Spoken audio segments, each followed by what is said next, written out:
kalal isu min mangai ka ria iming tau tu ka chuang ZEL na nge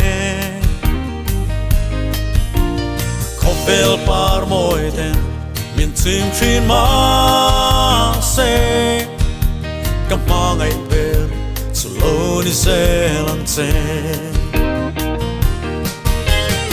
o ka tan tu nu ka chan nam tu ini satuan akanun na tur chu thil dang eng ma re ka ngai to chuan lo ve ko ngai na chu ka du BER ni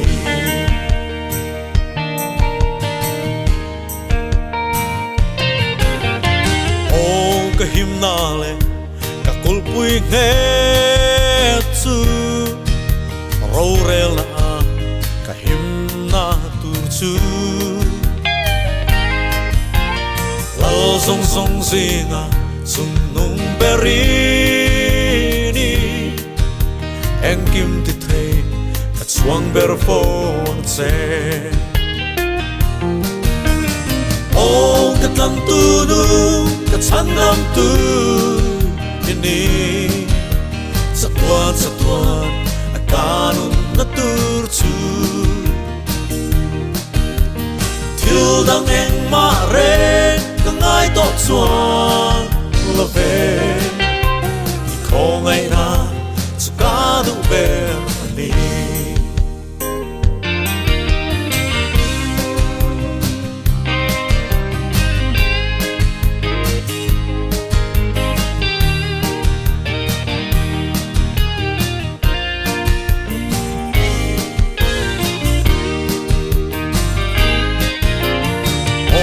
kalal cross ke mi choi sang tu chu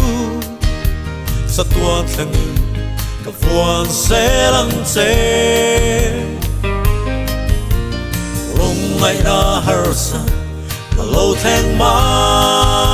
se i cross vuanin i tum ka zui na nge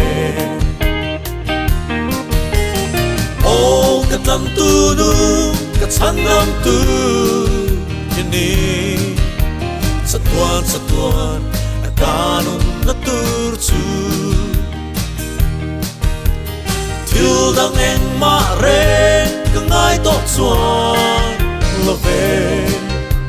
i ko ngai na chu ka du BER ni i ko ngai na chu ka du BER ni không ai nào chú cả đủ BER anh đi